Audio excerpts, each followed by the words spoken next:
आहा बहिश्ती साहब, शहबाज शरीफ उनके हवाले से ये साल कैसे आपको नजर आता है? देखिए, शहबाज शरीफ का तो मुस्लिम लीग नून के फिलहाल अगर हुक्मरानी के आदात के मुताबिक जब हम हिसाब लगाते हैं तो मियां नवाज शरीफ से बहुत आगे नजर आता है। अच्छा।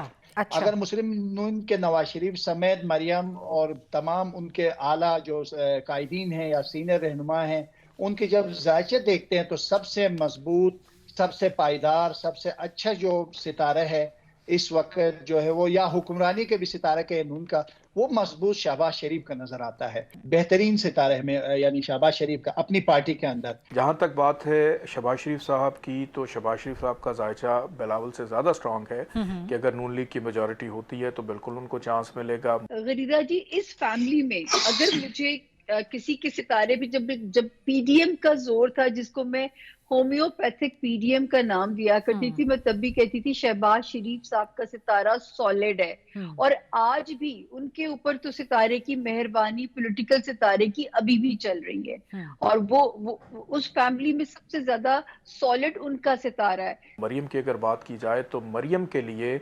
पंजाब से बढ़कर वफाक है कि अगर वो पंजाब को अपने जहन में रखती हैं तो शायद उनको इतनी पजीराई ना मिले। उनको अगर इलेक्शन लड़ना है वफाक के अंदर रह के लड़ें तब वो कामयाब हो सकती हैं, क्योंकि उनका जायचा और उनके वालिद का जायचा आपस में काफ़ी मुमासलत रखता है कि बड़े लेवल पे उनका आना उनको ज़्यादा फ़ायदा देगा ना कि छोटे लेवल पे। क्योंकि मुझे नहीं नज़र आ रहा कि अगर पंजाब की सतह पे वो सीएम बन जाएं या किसी अच्छे ओहदे पे तो वो रहेंगी, चूँकि उनका जो बैकग्राउंड है काफ़ी स्ट्रॉन्ग है, लेकिन फ्रंट पे आके उस तरह से परफॉर्म नहीं कर पाएंगी जिस तरह की लोग उनसे तवक्को रखते हैं या वो जिस तरह से करना चाहती हैं। तो सुबकी उठानी पड़ सकती है मरियम को। जहां तक मरियम नवाज साहिबा के सितारे का ताल्लुक है गरीदा जी, तो पिछले 3 साल से मैं ये बात कहती आई हूँ कि उनकी जितनी भी पॉलिटिकल स्ट्रगल है, एफर्ट है, गैब टाइम तो अल्लाह के पास है 2024 में क्या हिस्से में आता है। लेकिन गरीदा जी, मैंने पावरफुल होता हुआ देखती हूँ 2025 वाले साल में।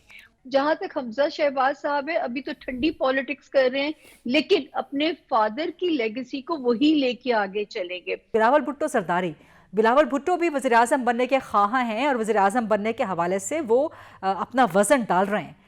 तो उनका जो जायचा है उनके हवाले से आपका जो इल्म है क्या कहता है? बिलावल का जो जायचा है 2026 और 27 के बाद जाके बिलावल जो है पावर में आते हुए दिखाई देते हैं, क्योंकि उनका अपना जायचा बहुत ज़्यादा स्ट्रॉन्ग है। जिस तरह से वो पार्टी को लीड कर रहे हैं, हेड कर रहे हैं, बड़े मुनज़्ज़म अंदाज में लेके चल रहे हैं कि लोग उनकी वालदा को भी देखते हैं उनके अंदर के जिस तरह से वो चीज़ों को लेके चल रहे हैं। लेकिन अभी वक्त है कि अभी फौरी तौर के ऊपर वो किसी बड़े मनसब के ऊपर फाइज होते हुए दिखाई नहीं देते। बिलावल साहब की जो पॉलिटिकल ग्रूमिंग हुई है उसके लिए हैट्स ऑफ, वो जिसने भी की है, वो जो है जिसने भी की है। लेकिन मैं बहुत रिमार्केबल उनके अंदर चेंजेस हैं। हालांकि उनका सितारा ऐसा है गरीदा जी कि वो या तो बहुत ज्यादा मायूसी का शिकार हो जाते हैं या बहुत ज्यादा ऑप्टिमिस्टिक हो सकते हैं। लेकिन 2024 में कोई इतना बड़ा मनसब मिले वो मुझे समझ नहीं आता। तो मेरा नहीं ख्याल कि वजारत उज़्मा की शेरवानी,